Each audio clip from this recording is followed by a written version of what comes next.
ప్రతిధ్వనికి స్వాగతం. బేర్ పంజా దెబ్బకు మార్కెట్లు వెలువెల్లాడాయి. కరోనా భయాలతో స్టాక్ మార్కెట్లు బ్లడ్ బాత్నే చూశాయి. నిమిషాల వ్యవధిలో 1,00,000 కోట్ల సంపద ఆవిరై మదుపర్లకు రక్తకన్నీరే మిగిలింది. గత వారం భారీ నష్టాలతో ముగిసిన స్టాక్ మార్కెట్ ఇంకా ఒమిక్రాన్ భయాలు కొనసాగడం, అంతర్జాతీయంగా ఆంక్షలు, లాక్డౌన్ సంకేతాలు, ఫెడ్ నిర్ణయాలతో మళ్లీ భారీగా నష్టపోయాయి. ఇటీవల కాలంలో కనీవిని ఎరుగని తీవ్ర నష్టాల నేపథ్యంలో మదుపర్ల భవితవ్యం ఏంటి? అసలు అమెరికా వడ్డీ రేట్లు ఇక్కడి స్టాక్ సూచీలను ఇంతగా ఎందుకు ప్రభావితం చేస్తున్నాయి? అమ్మకాల ఒత్తిడి పరిస్థితుల్లో ఏం చేస్తే పెట్టిన పెట్టుబడులకు భద్రత ఉండొచ్చు? ఇదే అంశంపై నేటి ప్రతిధ్వనిలో చర్చిద్దాం. చర్చలో పాల్గొంటున్న వారు సుందరరామరెడ్డి గారు, స్టాక్ మార్కెట్ విశ్లేషకులు, అండ్ మూర్తి నాయుడు గారు, స్టాక్ మార్కెట్ విశ్లేషకులు. ఇద్దరికి నమస్తే అండి. సుందరరామరెడ్డి గారు, ఇటీవల కాలంలో స్టాక్ మార్కెట్లో ఇన్వెస్ట్ చేసే వాళ్ళ సంఖ్య బాగా పెరుగుతుంది. దీంట్లో మినిమం నాలెడ్జ్ ఉన్న అందరూ కూడా, ప్రతి ఒక్కళ్ళు కూడా ఎంతో కొంత ఇన్వెస్ట్ చేస్తున్నారు. ఏంటంటే ఒక 10,000 ఇన్వెస్ట్ చేస్తే ఓ ₹1,00,000 వరకు సంపాదించవచ్చు అన్న ఆలోచనలో ఉంటున్నారు. కానీ ఇప్పుడు చూస్తే మార్కెట్ పరిస్థితులు చాలా దారుణంగా పడిపోయాయి. అసలు గత వారం నష్టాలతో పాటు అదనంగా ఇప్పుడు మార్కెట్లో ఈ బ్లడ్ బాత్కు కారణాలు ఏంటంటారు? ప్రపంచవ్యాప్తంగా ఇన్ఫ్లేషన్ చాలా పెరుగుతుందండి. ఈవెన్ ఇండియాలో కూడా చూసుకుంటే మీరు ఇన్ఫ్లేషన్ చాలా ఎక్కువ ఉంది. అమెరికాలో అయితే అది ఎన్నడూ లేనంత గత 20 years హైలో ఇన్ఫ్లేషన్ ఉంది.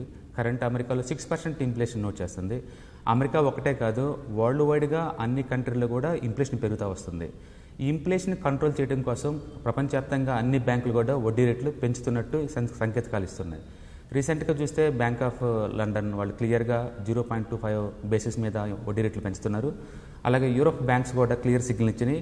ఈవెన్ అమెరికన్ గవర్నమెంట్ కూడా మార్చి మంత్ నుంచి నెక్స్ట్ ఇయర్ నుంచి వడ్డీ రేట్లు పెంచుతున్నట్టు, మనీ విత్డ్రాల్ చేస్తున్నట్టు మార్కెట్ నుంచి సంకేతాలు ఇచ్చేసినాయి. దాన్ని బట్టేసి ఏంటంటే ఇక ముందు లిక్విడిటీ టైట్ అవుతుంది మార్కెట్లో రాను లిక్విడిటీ టైట్ అవుతుందండి. ఫ్రీ మనీ అనేది శకం అయిపోయింది ఆల్రెడీ.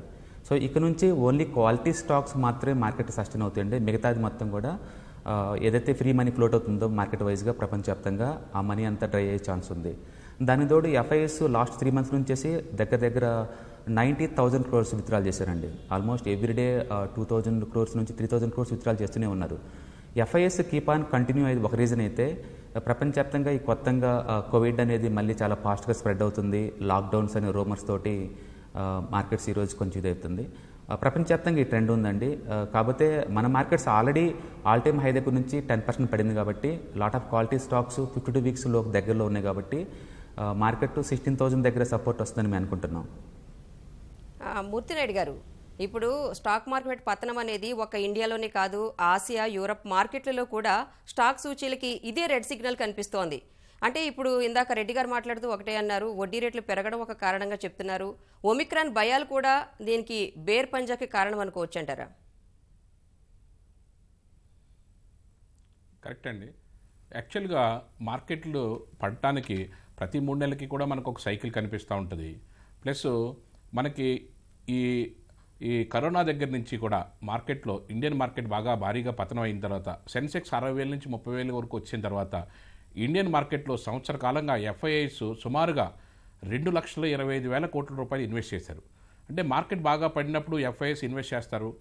తర్వాత వాళ్ళు చేసేదంటే మార్కెట్ బాగా పీక్ స్థాయిలో ఉన్నప్పుడు వాళ్ళు అక్కడి నుంచి లాభాలు తీసుకుంటూ ఉంటారు. ఆ క్రమంలో మార్కెట్ పీక్ స్థాయిలో వెళ్ళిన తర్వాత గత 3 నెలలుగా చూసుకుంటే 1,35,000 కోట్లు మార్కెట్లోంచి వాళ్ళు అమ్మకాలు జరిపారు. ఈ డిసెంబర్ నెల చూసుకుంటేనే సుమారుగా 30,000 కోట్ల రూపాయలు డిసెంబర్ నెలలోనే అమ్మకాలు జరపడం జరిగింది. కాబట్టి మార్కెట్లో బాగా పెరిగినప్పుడు ప్రాఫిట్స్ బుక్ చేస్తారు కాబట్టి మార్కెట్ కొంచెం కరెక్షన్ జరగడం అన్నది అది కూడా ఒక కారణం. మీరు అడిగినట్టుగా ఏషియన్ మార్కెట్స్లో China is the biggest economy. ఆ చైనా కూడా ఇక్కడ నుంచి ఏదైతే WHO ఈ అనౌన్స్మెంట్స్ దగ్గర నుంచి చైనా యొక్క ప్రాఫిట్స్ అన్నీ కూడా, వాళ్ళ యొక్క లాభాలన్నీ కూడా, వాళ్ళ ఎకానమీ కూడా దెబ్బతిని మార్కెట్లో వాళ్ళు కూడా వెనక్కి జంకే పరిస్థితికి వచ్చింది. కాబట్టి ఏషియాలో పెద్ద మార్కెట్ చైనా మార్కెట్ కాబట్టి దాని మార్కెట్ కూడా బాగా దెబ్బతింది. కాబట్టి ఈ ఏషియన్ మార్కెట్స్ అన్నీ కూడా మార్కెట్లో ఒక డౌన్ ట్రెండ్కి వచ్చినాయి. అదేవిధంగా ఇప్పుడు WHO అనౌన్స్మెంట్ తోటి ఆల్రెడీ ఒక ప్యానిక్ని మనం చూసాం. ఒకవేళ మళ్ళీ అలాంటి ప్యానిక్ వస్తే ఏమవుతుంది అన్న ఉద్దేశంతో దాని యొక్క ఎఫెక్ట్ కూడా మార్కెట్స్ మీద బాగా పడినాయి. కానీ ఇక్కడ మనం గమనించవలసిన విషయం ఏంటంటే, ఇన్వెస్టర్స్ మార్కెట్లో మీరు ఇన్వెస్ట్ చేసేటప్పుడు ఆ స్టాక్ యొక్క ఫండమెంటల్స్ని తెలుసుకుని, ఆ స్టాక్ మనం ఫండమెంటల్గా బాగా స్ట్రాంగ్గా ఉన్న స్టాక్లో ఇన్వెస్ట్ చేస్తే మీరు ఇన్వెస్టర్ ఎవరు కూడా కంగారు పడవలసిన అవసరం లేదు. ఈ మార్కెట్లో up and downs is common thing. కొత్తగా ఇన్వెస్ట్ చేసుకోవాలనుకునే వాళ్ళకి ఇది ఒక వండర్ఫుల్ ఆపర్చునిటీ అనుకోవాలి. ఇది యాక్చువల్గా మార్కెట్లో సుమారుగా ఫ్రంట్ లైన్ స్టాక్స్ అన్నీ కూడా 20 నుంచి 25% వరకు మార్కెట్లో డౌన్ ట్రెండ్ వచ్చినాయి. కొత్తగా ఎంటర్ అవ్వాలనుకున్న వాళ్ళకి ఒక 2-3 ఫేజుల్లో ఎంటర్ అవ్వాలనుకున్న వాళ్ళకి this is the base point. ఇక్కడ నుంచి రైట్ పాయింట్గా తీసుకుని మనం ఇన్వెస్ట్ చేసుకుంటూ ఉంటే మార్కెట్లో మనకి మంచి లాభాలు వచ్చే అవకాశం ఉంటుంది. ఇక్కడ మనం గమనించవలసింది ఏంటంటే ఈ మార్కెట్స్లోనూ trading is different and investment is different. Trading అన్న దాని గురించి అదంతా డిఫరెంట్ సబ్జెక్ట్. ఇన్వెస్ట్ చేసే వాళ్ళంతా కూడా పేషెన్సీ, ఇంపేషెన్సీ. ఎవరైతే పేషెన్సీగా ఉంటారో వాళ్ళకి ఇంపేషెన్సీగా ఉన్న వాళ్ళ దగ్గర నుంచి వచ్చే డబ్బులు మన వారన్ బఫెట్ చెప్పేటట్టుగా. అదేవిధంగా మార్కెట్లో ఒక స్టాక్ను సెలెక్ట్ చేసుకుంటే మంచి స్టాక్ను సెలెక్ట్ చేసుకోవాలి. మార్కెట్లో డౌన్ అప్ అండ్ డౌన్స్ అనేది ఏ కామన్ థింగ్. ఒక ఇన్వెస్టర్ అయితే మంచి స్టాక్స్లో ఇన్వెస్ట్ చేసిన తర్వాత కంగారు పడవలసిన అవసరం అయితే ఏమీ లేదు. ఓకే, రామరెడ్డి గారు, ఇప్పుడు విదేశీ సంస్థాగత పెట్టుబడులు, అమెరికా ఫెడ్, అసలు ఈ ఎఫ్ఐఐ యుఎస్ ఫెడ్ రేట్లకు స్టాక్ మార్కెట్లతో ఉన్న లింక్ ఏంటంటారు? ప్రపంచవ్యాప్తంగా అమెరికన్ మార్కెట్ పెద్దన లాంటిదండి. అది లిటరల్గా 60% స్టాక్ మార్కెట్ యాక్టివిటీస్ని కంట్రోల్ చేస్తూ ఉంటుంది. ఎందుకంటే అక్కడ ఉన్న కంపెనీస్ ఏదైతే ఉందో, యాపిల్ కావచ్చు, ఫేస్బుక్ కావచ్చు, ట్విట్టర్ కావచ్చు, ఇవన్నీ గ్లోబల్ కంపెనీస్. పేరుకి హెడ్ ఆఫీస్ అమెరికాలోనే, కానీ వరల్డ్ వైడ్గా వాటి ఇన్ఫ్లుయెన్స్ చాలా సివియర్గా ఉంటుంది.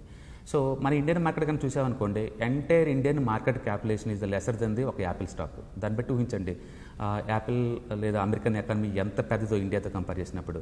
న్యాచురల్గా అక్కడ ఏదైనా ఈవెంట్ జరిగితే ఆ రిపుల్ ఎఫెక్ట్స్ వరల్డ్ వైడ్గా జరుగుతుంటుంది ఆటోమేటిక్గా.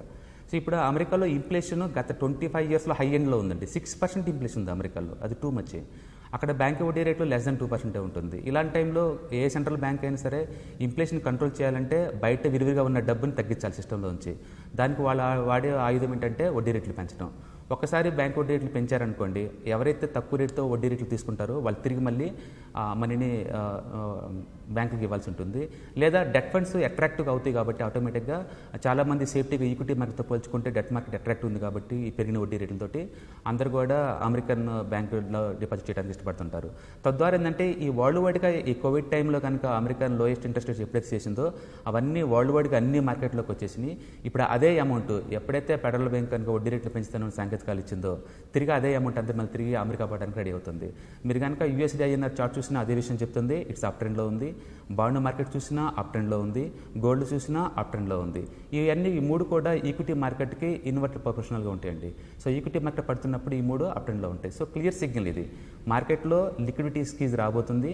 మార్కెట్లో మనీ ఇంతకుముందున్నంత లిక్విడిటీ ఫ్రీ మూవ్మెంట్ ఉండకపోవచ్చు. సో వరల్డ్ వైడ్గా అన్ని మార్కెట్స్ టైట్ చేస్తున్నాయి కాబట్టి ఈవెన్ అమెరికా మార్కెట్ కూడా మార్చి నుంచి 3 దబాయిలుగా వడ్డీ రేట్లు పెంచుతున్నాము, మార్కెట్లో నుంచి లిక్విడిటీ తీసుకుంటామని సంకేతాలు క్లియర్గా ఇచ్చారు కాబట్టి ఆ వార్నింగ్ తోటి వరల్డ్ వైడ్ కూడా రిపుల్ ఎఫెక్ట్స్ తోటి ఇది అవుతుంది. సో ఇండియన్ మార్కెట్లో కూడా ఎక్కువ అక్కడ ఎన్ఆర్ఐస్ కావచ్చు, లేదా అమెరికన్ ఇన్వెస్టర్స్ కావచ్చు, ఎఫ్ఐఎస్ కావచ్చు, వీళ్ళందరూ కూడా తక్కువ వడ్డీ రేట్లు వస్తున్న అమెరికాలో తీసుకొని ఇండియాలో ఇన్వెస్ట్ చేయడం అనేది మామూలు విషయం అండి. ఎందుకంటే ఇక్కడ ఇన్ఫ్లేషన్తో పాటు గ్రోత్ కూడా చాలా ఎక్కువ ఉంటుంది. సో లిటరల్గా ఇక్కడ ఇన్వెస్ట్ చేస్తే వాళ్ళకి బ్యాంక్ వడ్డీ రేట్లతో పాటు ఈక్వల్గా వస్తాయి ఇండియాలో. అక్కడైతే తక్కువ రేటు కాబట్టి ఇక్కడ ఎక్కువ రేటు గిట్టుబాటు అవుతుంది కాబట్టి ఆ మనీ అంత ఫ్లో ఇటు ఉంది. ఇప్పుడు మనీ ఇటు నుంచి అటుపోయే ఛాన్స్ ఎక్కువ ఉంది కాబట్టి ఆటోమేటిక్గా ఫెడ్ రేట్ ఎప్పుడు మీటింగ్ పెట్టుకున్నా కూడా అది ఇండియన్ మార్కెట్కి ఒక రకమైన ప్యానిక్ అనమాట. లైక్ ఇండియాలో ఆర్బీఐ మీటింగ్స్ లాగా ఇప్పుడు కూడా ఫెడ్ రేటింగ్ అనుకున్నట్టే వడ్డీ రేట్లు పెంచుతూనే ఉన్న సంగతి కలిగడంతో లిక్విడిటీ స్క్వీజ్ ఏర్పడిద్దేమో అని చెప్పేసి ముందే అందరు కూడా షార్టింగ్ బింగ్ చేస్తారు. ఈ రోజు కనుక మీరు మార్కెట్లో కనుక చూస్తుంటే లిటరల్లీ ఎఫ్ఎండో స్టాక్స్లో ఎక్కువ స్టాక్స్ షార్టింగ్తోనే పడ్డాయండి. అవి జెన్యూన్గా పడినాయి కాదు అవుతుంది. తద్వారా ఫెడ్ మీటింగ్ ఏదైతే మీటింగ్లో అనౌన్స్ చేశారో దాని తగ్గట్టే తిరిగి అమెరికాకి మనీ అంత ఫ్లో ఉంటుంది కాబట్టి మార్కెట్ దానికి ప్యానిక్ క్రియేట్ అవుతుంది. సో ఈజీ మనీ ఎవరైతే తీసుకొని ఇప్పటిదాకా ఇన్వెస్ట్ చేశారో ఆ ఈజీ మనీ ఇప్పటి నుంచి ఆగిపోతుందండి. ఇప్పటిదాకా రిటైలర్స్ ఎంతో కొంత ఆపుకుంటూ వస్తున్నారు. ఎఫ్ఐఎస్ కీప్ ఆన్ సెల్లింగ్ అయినా కూడా లాస్ట్ 3 months నుంచేసి దాన్ని రిటైలర్స్ అడ్డుకున్నారు ఎంతో కొంత. ఇప్పుడు రిటైలర్స్ కూడా మార్కెట్లో స్ట్రక్ అయ్యారు. మోస్ట్ ఆఫ్ ది రిటైలర్స్ దగ్గర మనీ డ్రై అయి ఉంటుంది ఆల్రెడీ. ఇప్పుడు ఎఫ్ఐఎస్ సెల్లింగ్ తోటి రెండు వైపులా ఇదైపోయి మార్కెట్ డౌన్ ట్రెండ్లో ఉందండి. సో ఎప్పుడైనా ఎఫ్ఐఎస్ కానీ ఫెడ్ మీటింగ్స్ కానీ ఏదన్నా కానీ అది ఇంటర్లింక్ ఉంటుంది బై డిఫాల్ట్. ఫెడ్ రేట్ ఎప్పుడైతే వడ్డీ రేట్లు పెంచుతున్నారో అప్పుడు ఖచ్చితంగా ఇండియా మీద ఎఫెక్ట్ ఉంటుంది. ఓకే, మూర్తినాయుడు గారు, ఇప్పుడు ఇన్వెస్టర్స్ అందరూ కూడా చాలా కన్ఫ్యూజ్లో ఉన్నారు. స్టాక్స్ కొనాలా, అమ్మాలా, వేచి చూడాలా? అంటే ఈ 3 మార్గాల్లో ఇప్పుడు ఇన్వెస్టర్స్ ఆలోచన ఎలా ఉంటే మేలంటారు? మీకు ఇందాక చెప్పినట్టుగా ఇన్వెస్టర్ ఎప్పుడు కూడా మార్కెట్ ఒక 10 to 20% కరెక్షన్ జరిగినప్పుడల్లా మనం అదొక ఆపర్చునిటీగా ఉపయోగించుకుని మళ్ళీ ఏదైతే ఫండమెంటల్గా స్ట్రాంగ్గా ఉన్న స్టాక్స్లో మనం ఎంట్రీ అవుతే అక్కడి నుంచి మనం గతంలో కోవిడ్ టైంలో భారీగా పతనం అయినప్పుడు కూడా మనం మంచి స్టాక్స్ చాలా స్టాక్స్ చూసాం. రిలయన్స్ ఇండస్ట్రీసే తీసుకోండి, అది సుమారుగా 1100-1000 రూపాయల వరకు కూడా మార్కెట్లో డౌన్ ట్రెండ్లోకి వచ్చింది. అక్కడి నుంచి మనకి రీసెంట్గా 2500 కూడా టచ్ చేసింది. అంటే ఫండమెంటల్గా స్ట్రాంగ్గా ఉన్న స్టాకు. అదేవిధంగా టాటా మోటార్స్ 70 రూపీస్కి వచ్చింది, ఈ రోజున 550 రూపీస్ టచ్ చేసింది. అదేవిధంగా స్టేట్ బ్యాంక్ ఆఫ్ ఇండియా 150 రూపాయలకి వచ్చింది, ఈ రోజున మళ్ళీ 550 రూపాయలు ట్రేడ్ అవుతుంది. ఇలాగా ఫండమెంటల్గా స్ట్రాంగ్గా ఉన్న స్టాకు ఏదైనా సరే, అరబిందో ఫార్మా కూడా 450 రూపాయల దగ్గర నుంచి మళ్ళీ 1200 రూపాయల వరకు కూడా చూడటం కూడా చూసాం. అందుకనే ఇన్వెస్ట్ ఎప్పుడు కూడా market up and downs is common. మనం మంచి స్టాక్స్లో, ఫ్రంట్ లైన్ స్టాక్స్లో వాటి యొక్క బిజినెస్ మోడల్ తెలుసుకుని వాటిని అవగాహన చేసుకుని దాంట్లో ఇన్వెస్ట్ చేస్తే మీరు ఎంత ఒడిదుడుకులు వచ్చినా ప్యానిక్ అవ్వాల్సిన అవసరం లేదు. ప్లస్ మీరు కంగారు పడి ఇలాంటి ప్యానిక్స్లోగా నమ్మితే మళ్ళీ దాన్ని మీరు క్యాచ్ చేయడానికి మళ్ళీ చాలా లాస్ అయ్యే అవకాశం ఉంటుంది. కాబట్టి ఫండమెంటల్గా స్ట్రాంగ్గా ఉన్న స్టాక్స్లో మీరు హ్యాపీగా అలా ఉంచండి. మీరు ఇంకా ఇన్వెస్ట్ చేయాలనుకుని, కొత్తగా ఇన్వెస్ట్ చేయాలనుకున్న వాళ్ళు కూడా మార్కెట్ ఎప్పుడైనా సరే ఒక 10-20% కరెక్షన్ జరిగినప్పుడు మీ ఎంట్రీ అన్నది తీసుకుంటే మీకు అక్కడి నుంచి తొందరగా లాభాలు తీసుకోవడానికి మంచి అవకాశం ఉంటుంది. కాబట్టి ఇన్వెస్టర్ ఆల్వేస్ మీరు సేఫ్టీగా ఉండొచ్చు మంచి స్టాక్స్లో తీసుకుంటే. లాస్ట్ టైం మీరు ఇంటర్వ్యూలో మాట్లాడినప్పుడు ఎలక్ట్రానిక్స్ వెహికల్ గురించి మాట్లాడటం జరిగింది. అప్పుడు ఎలక్ట్రా వెహికల్ గురించి చెప్పారు. ఇప్పుడు ఆ స్టాక్స్ మీద పెడితే ఎట్లా ఉంటుందంటారు? అవునండి, యాక్చువల్గాను ఈవీ వెహికల్స్ అంటే ఎలక్ట్రికల్ వెహికల్స్ ట్రెండ్ ఒకటి స్టార్ట్ అవుతుంది. గత 6 నెలలుగా మనం ఎలక్ట్రికల్ వెహికల్స్ గురించి కూడా మనం రికమెండ్ చేస్తున్నాము. అందులో మన ఈ ఏపీ తెలంగాణకు సంబంధించినటువంటి ఒకటి ఒలక్ట్రా, OLECTRA, ఒలక్ట్రా గ్రీన్ అన్న కంపెనీ, దాన్ని మనం 200 రూపాయల దగ్గర నుంచి రికమెండ్ చేశాము. దాని యొక్క ఎక్స్పాన్షన్ బాగుంటుంది.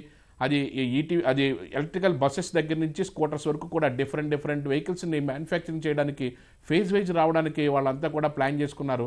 అది ఒక భారీ ఇన్వెస్ట్మెంట్తో జరిగే కంపెనీ కాబట్టి అది ఈ రోజున 900 వరకు కూడా టచ్ చేసింది విత్ ఇన్ షార్ట్ టైంలోనే. ఎలక్ట్రికల్ వెహికల్స్కి మంచి లైఫ్ ఉంటుందన్న విషయంలో మనం ఎలక్ట్రికల్ వెహికల్స్ అన్నిటిని కూడా సజెస్ట్ చేసాం. ఇప్పుడు కూడా ఆటోమొబైల్లో ఎలక్ట్రికల్ వెహికల్స్లో ఎవరైతే స్పీడ్గా వస్తారో ఆ కంపెనీస్లో మనం ఇన్వెస్ట్ చేస్తే ఖచ్చితంగా మంచి లాభాలు వచ్చే అవకాశం ఉంది. ఈ ఒలక్ట్రా గ్రీన్ అన్న స్టాక్ కూడా మీరు కూడా ఇది ఆల్రెడీ మార్కెట్లో ఏదైనా డౌన్ ట్రెండ్కి ఒక 800 రూపాయల దగ్గర నుంచి 700 రూపాయల మధ్యలో కానీ దొరికితే మీరు మళ్ళీ ఎలక్ట్రికల్ వెహికల్ దీంట్లో ఇన్వెస్ట్ చేసుకోవచ్చు. అదేవిధంగా ఆటోమొబైల్ కాంపోనెంట్స్ సంబంధించినటువంటి ఎలక్ట్రికల్ వెహికల్ అంటే దానికి battery is the most important.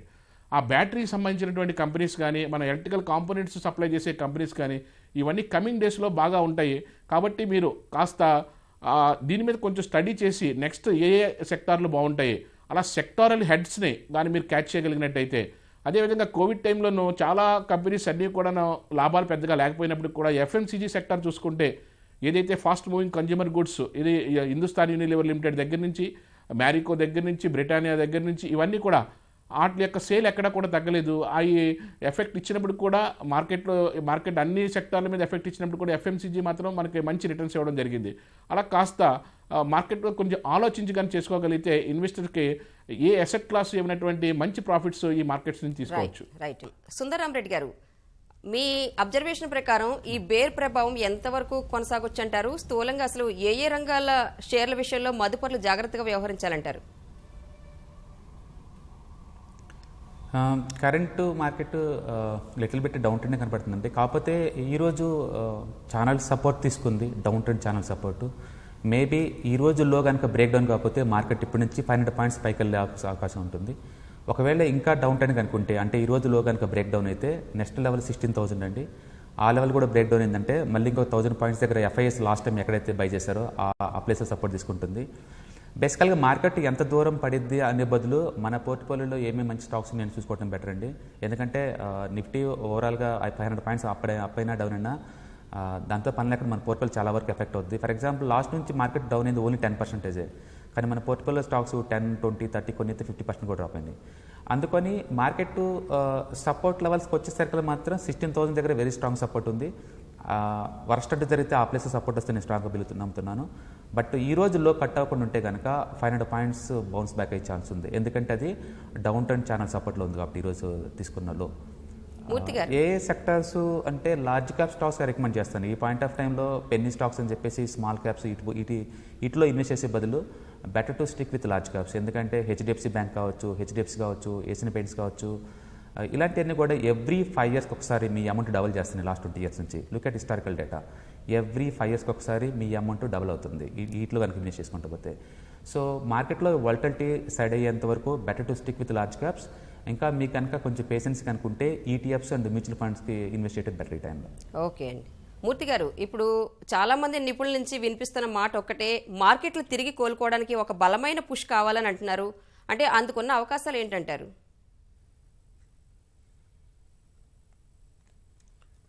యాక్చువల్గా మార్కెట్లో మనకి డౌన్ ట్రెండ్ వచ్చినప్పుడల్లా కూడా ప్రతి ఒక్కరు కూడా మాట్లాడేది ఏంటంటే ఇంకా భారీగా పతనం అవుతుంది, ఇంకా మార్కెట్లు పుంజుకోవడానికి చాలా టైం పడుతుంది. యాక్చువల్గా Indian market is very potential market international markets effect తోటి బాగా కరెక్షన్ జరిగినప్పటికి కూడా మళ్ళా ఏదైతే ఫ్రంట్ లైన్ స్టాక్స్లో మనం ఉండగలిగితే మార్కెట్లు పుంజుకోవడానికి పెద్ద ఎక్కువ టైం తీసుకోదు. యాక్చువల్గా మనం ఇప్పుడు సుందరరామరెడ్డి గారు చెప్పినట్టుగా మ్యాక్సిమం ఇది 15,000 వరకు నిఫ్టీ వెళ్ళే అవకాశం ఉంది. అక్కడి నుంచి మళ్ళీ బౌన్స్ బ్యాక్ అవుతే మళ్ళీ ఈ జనవరి ర్యాలీ తీసుకుంటే మళ్ళీ ఒక 2-3 months మార్కెట్ ఒక అప్ ట్రెండ్ తీసుకుంటుంది. కానీ అప్ ట్రెండ్ తీసుకునే దానికి ఇక్కడ ఒక వారం నుంచి 2 వారాల కన్సాలిడేషన్ మార్కెట్ జరిగే అవకాశం ఎక్కువగా కనిపిస్తుంది. యాక్చువల్గా మార్కెట్ ఏదైనా ఒక రోజు 2 రోజులు ప్లస్లో ఉన్నా మళ్ళీ ఒక రోజు 2 రోజులు మైనస్, అలాగా ఒక 10 to 15 days అయితే కన్సాలిడేషన్ జరిగే అవకాశం ఉంది. కాబట్టి దాన్ని మనం పెద్దగా మార్కెట్ ఇక్కడ నుంచి వెళ్ళడానికి చాలా టైం తీసుకుంటుంది అలా అంటాం కన్నా మార్కెట్ ఒక కన్సాలిడేషన్ ఫేజ్ నడిచే అవకాశం ఉంది. అక్కడి నుంచి మళ్ళీ టేక్ ఆఫ్ అయినప్పుడు మళ్ళీ ఇప్పుడు సుందరరామరెడ్డి గారు చెప్పినట్టుగా ఏదైతే large cap front line stocks అని ఏదైతే అన్నారో అది చాలా ఇంపార్టెంట్. ఇక్కడ మనం పెన్నీ స్టాక్స్ వైపుకి వెళ్ళకుండా మన లార్జ్ క్యాప్ స్టాక్స్లోనే ఇప్పుడు మనం ఏదైతే హెచ్డిఎఫ్సి బ్యాంక్ కానీ లేకపోతే ఐసిఐసిఐ బ్యాంక్ కానీ లేకపోతే ఇన్ఫోసిస్ కానీ టీసీఎస్ కానీ అదేవిధంగా Hindustan Unilever limited, Asian paints, అలాగే ఆటోమొబైల్ కాంపోనెంట్స్ ఇలాంటి పెద్ద కంపెనీస్లోనే మనం ఇన్వెస్ట్ చేస్తే మనకి దీని యొక్క ఎఫెక్ట్ తగిలినప్పటికి కూడా ఆటోమేటిక్గా మార్కెట్ ఎప్పుడైతే టేక్ ఆఫ్ అయిందో దాంతోపాటుగా మార్కెట్తో పాటు ఇవి కూడా టేక్ ఆఫ్ అయ్యి గత రేంజ్ని కూడా బ్రేక్అవుట్ చేసి వెళ్ళినప్పుడు మనం అధిక లాభాలు తీసుకోవడానికి మంచి అవకాశం ఉంటుంది. అలా కాకుండా మీరు పెన్నీ స్టాక్స్ని కానీ స్మాల్ క్యాప్ని కానీ నెత్తుక్కుని కానీ మీరు అలాంటి ఇన్వెస్ట్ చేస్తే మార్కెట్ ఫాల్ అయినప్పుడు అది కూడా మార్కెట్లో ఫాల్లో పార్టిసిపేట్ చేస్తుంది. కానీ అప్ ట్రెండ్ తీసుకున్నప్పుడు ఇదేదో ఎంత అప్ ట్రెండ్ తీసుకున్నదో అంత పర్సెంటేజ్ ఆఫ్ అప్ ట్రెండ్ తీసుకోవడానికి ఛాన్సెస్ చాలా తక్కువగా ఉంటుంది. అలాంటప్పుడు అలాంటి స్టాక్స్తో మనం ఇయర్స్ ఆన్ ఇయర్స్ ఉండిపోవాల్సి వస్తుంది. కాబట్టి అలాంటి స్టాక్స్ కాకుండా ఫ్రంట్ లైన్ స్టాక్స్లో ఇన్వెస్ట్ చేస్తే మాత్రం మనకి ఇక్కడ కన్సాలిడేషన్ ఫేజ్ ఒక వారం కాదు 2 వారాలు కాదు ఒక 1 month తీసుకున్నప్పుడు కూడా మనకి ఇబ్బంది లేదు. టేక్ ఆఫ్ అయినప్పుడు దాంట్లో మనం అధిక లాభాలు తీసుకోవడానికి అవకాశం ఉంటుంది. రామరెడ్డి గారు, ఇందాక మీరు అన్నారు ఓవర్ పీక్ నుంచి చూస్తే దాదాపు 10% వరకే సూచీలు పడినట్లు, ఇది అంత పతనం కాదు అన్నట్టుగా అన్నారు. అయితే భారత మార్కెట్లు స్థిరీకరణ దిశగానే సాగుతున్నాయి అనుకోవచ్చు అంటారా? ఇది అంటే వరల్డ్ మార్కెట్తో కంపేర్ చేసినప్పుడు ఇండియన్ మార్కెట్ ఈరోజు అవుట్ పర్ఫార్మెన్స్ ఏంటంటే దగ్గర 20% మార్జిన్ తోటి మనది అవుట్ పర్ఫార్మ్ చేసింది ఈవెన్ అమెరికన్ మార్కెట్తో కంపేర్ చేసి కూడా. ఇప్పుడు ఆ 20% మేబీ కరెక్షన్స్ అవుతున్నట్టుంది, అంటే వరల్డ్ మార్కెట్కి ఈక్వలెంట్ అవుతున్నట్టుంది మన పర్ఫార్మెన్స్. సో బేసికల్గా ఏదన్నా మార్కెట్ 1000 points ర్యాలీ ఉన్నప్పుడు ఒక 500 point కరెక్షన్ అనేది మామూలు విషయం అండి. కాకపోతే లాస్ట్ 2000 points కంటిన్యూస్గా ర్యాలీ అయింది. అక్కడి నుంచి ఇప్పుడు కంటిన్యూస్గా మళ్ళీ ఒక 1500 points డ్రాప్ అవుతుంది. అది కొంచెం అబ్నార్మల్ బిహేవియర్ అయినా కూడా స్టాక్ మార్కెట్లో అప్పుడప్పుడు బుల్ మార్కెట్లో ఇలాంటి జరగడం మామూలేనండి. సో ఇయర్లీ ఒకసారి ఈ 15% డిస్కౌంట్ అనేది మామూలు విషయం హిస్టారికల్ డేటా కనుక చూసుకుంటే. అందుకని I don't think bear market అనే పదం కూడా పెద్ద పదం. ఇప్పుడు అది 16,000 దగ్గర మార్కెట్ సపోర్ట్ తీసుకుంటుంది, లేదా సైడ్ మార్కెట్కి వెళ్ళిపోయి మళ్ళీ అక్కడ కొత్త వాళ్ళకి ఛాన్స్ ఇచ్చేసి మళ్ళీ మార్కెట్ ఆల్ టైమ్ హైకి జరుగుతుందని నేను నమ్ముతాను. ఎందుకంటే ఇండియన్ మార్కెట్ ఎలాంటి ఇష్యూస్ లేవు. 2 months బ్యాక్ ఇన్ఫోసిస్ ఎలా ఉంది ఇప్పుడు అలానే ఉంది, రిలయన్స్ ఎలా ఉంది అలా ఉంది. మారిందల్లా పీపుల్ సైకాలజీ అంతే, అది టెంపరీ. ఓకే మూర్తి గారు, ఇప్పుడు కొంతకాలంగా మనం చూస్తున్నాం మార్కెట్లో ఐపీఓల బజ్ ఎక్కువగా కొనసాగుతోంది. ఇప్పుడున్న పరిస్థితుల్లో ఐపీఓల విషయంలో మీ అడ్వైజ్ ఏంటి సార్? ఐపీఓస్ విషయంలో గతంలో కూడా మన ఐపీఓస్ మీద ప్రతిధ్వని చేసినప్పుడు కూడా చెప్పాము. ఐపీఓస్లో ఇన్వెస్టర్స్ దీన్ని ఒక హెల్దీగా ఐపీఓస్ వచ్చినప్పుడల్లా ఇన్వెస్ట్ చేయడం అన్నది ఒక మంచి హెల్దీ అట్మాస్ఫియరు. యాక్చువల్గా ఏదైతే మ్యానుఫ్యాక్చరింగ్ అండ్ సర్వీస్ ఇండస్ట్రీస్ ఏదైతే ఉన్నాయో వాటిలో మనం ఇన్వెస్ట్ చేస్తూ ఉంటే మనం ఇండైరెక్ట్గాను దేశ ఆర్థిక పరిస్థితిని మనం మెరుగుపరిచిన వాళ్ళం కూడా అవుతాం. రీజన్ ఏంటంటే బ్యాంకులో మనం 5% 6% బ్యాంకులో ఉంచుకోవడం కన్నా ఏదైతే ఈ service sector and manufacturing sector అంటే ఉత్పత్తి రంగాన్ని సేవా రంగాన్ని మనం అభివృద్ధి చేయాలని అనుకుంటాం కదా, వాటిలో మనం ఈ ఐపీఓస్ వచ్చినప్పుడల్లా కూడా మన యొక్క ఇన్వెస్ట్మెంట్లో ఒక 10%ని మనది ఒక 5 lakhs అయితే దాంట్లో ఒక 10% 50,000 రూపీస్ని ఒక 3 plotsగా చేసుకుని, అంటే ఇప్పుడు ఆన్ అండ్ యావరేజ్గా ఒక లాట్ వచ్చేటప్పటికి 15,000 అవుతుంది. ఒక్క లాట్ అయినా సరే మనం అప్లై చేయడానికి ప్రయత్నం చేస్తే ఇది ఒక మంచి హ్యాబిట్ అవుతుంది. ప్లస్ కానీ ఇక్కడ తీసుకోవాల్సిన ప్రికాషన్స్ ఏంటంటే మనం ఐపీఓకి అప్లై చేసేటప్పుడు అది రేట్ కన్సర్న్ చూసుకోవాలి. అది ఎక్కడ ఓవర్ రేట్ ఎలా ఉన్నది, దాని యొక్క బిజినెస్ మోడల్ ఏ విధంగా ఉన్నది, దాని యొక్క క్యాపిటల్ ఏ విధంగా ఉన్నది, ఆ క్యాపిటల్ని ఎంతవరకు వాళ్ళు బిజినెస్లో తీసుకెళ్తున్నారు, ఎంతవరకు ప్రైవేట్ ఈక్విటీని వాళ్ళు సరిపెట్టి ఆ బిజినెస్లో మనం ఇచ్చిన ఇన్వెస్ట్మెంట్ని ఎంతవరకు తీసుకెళ్తున్నారు, లాస్ట్ 3 years కూడా వాళ్ళ యొక్క ఫైనాన్షియల్స్ ఎలా ఉన్నాయి, ఇవన్నీ కూడా చూసుకోవాల్సినటువంటి అవసరం ఉంటుంది. అలా చూసుకుని మనం ఆచితూచి కానీ ఐపీఓస్ని కానీ అప్లై చేసుకోగలిగితే ఆ ఐపీఓస్లో మాత్రం మనం ఒకటే ఇక్కడ ఏదో గేమ్ ఆడుతున్నట్టుగానే మనం ఐపీఓస్ని అప్లై చేయడం, లిస్ట్ అయిన వెంటనే అమ్మేయాలి అనుకునే ధోరణి నుంచి మాత్రం తప్పుకుని అలాంటి ధోరణి కాకుండా అప్లై చేసిన తర్వాత దాంతో అదే బిజినెస్లో ఒక 1 or 2 years జర్నీ చేస్తే ఖచ్చితంగా మల్టిపుల్ హోల్డ్స్ మల్టీ బ్యాగర్స్ అయ్యే అవకాశాలు ఉంటాయి. అలాంటి స్టాక్స్ మనం ఎంచుకునే విధంగా ఎంచుకోగలగాలి. యాక్చువల్గా ఇటీవల కాలంలో చూసుకుంటే అందరికీ భారీ షాక్ ఏంటంటే పేటీఎం యొక్క ఆ రేటు చాలా హై ఉన్నదని మనం అందరం కూడా చెప్పాం. యాక్చువల్గా అంత పెద్ద హై రేట్లో అయినప్పుడు కూడా దాని మీద ఉన్న క్రేజీ తోటి దాన్ని అంత రేట్లో తీసుకోవాల్సి వస్తుంది. ఈ రోజున కూడా అది ఒక 40% డిస్కౌంట్లో ఉంది. కానీ మరి పేటీఎంలో పెట్టచ్చా లేదా అంటే this is the right time to Paytm by. Okay, ఇక్కడ నుంచి ఫేజ్డ్ మేనర్లో 1 or 2 ఫేజ్డ్ మేనర్లో మీరు పేటీఎంలో కానీ ఇన్వెస్ట్ చేయగలిగితే, ఇది ఎందుకు చెప్తున్నాం అంటే ఇటీవల కాలంలో రహేజా ఇన్సూరెన్స్ని అది టేక్ఓవర్ చేసుకుంది. ఈ పేటీఎం వాళ్ళు ఆల్రెడీ స్టాక్ మార్కెట్లో కూడా బ్రోకింగ్లో కూడా వచ్చారు. వాళ్ళ యొక్క రైట్ అండ్ లెఫ్ట్ ఎక్స్పాన్షన్లోను ఇన్సూరెన్స్ దాంట్లోనూ చాలా వైడ్ ఎక్స్పాన్షన్కి వెళ్ళే అవకాశం ఉంది. అదేవిధంగా పేటీఎంకి మంచి రెవెన్యూ మోడల్ కూడా ఉంది. కానీ దానికి కొనవలసిన రేట్లోనే కొనగలగాలి. ఇప్పుడు మనం ఫర్ ఎగ్జాంపుల్ ఇప్పుడు బంగారం మనకి 10 గ్రాములు 45,000కి దొరుకుతుంది అనుకోండి, బంగారం మంచిదే. కానీ బంగారాన్ని మనం 10 గ్రాములు ₹1,00,000 రేటు కొనం కదా. దానికి ఏది ఎంత మంచిదైనప్పటికీ దానికి ఒక ప్రైస్ ఉంటుంది. అదేవిధంగా నువ్వు పేటీఎం మంచిదైనప్పుడు కూడా దాని యొక్క వాల్యుయేషన్ చూసుకుని దాని ప్రైస్ ట్యాగ్ చూసుకుంటే చాలా ఎక్కువగా అనిపించింది. ఇప్పుడు దాంట్లో మీరు 1 year నుంచి 2 years కానీ పేటీఎంలో ట్రావెల్ అవుదాం అనుకుంటే చాలా అద్భుతమైన లాభాలు తీసుకునే అవకాశం ఉంది.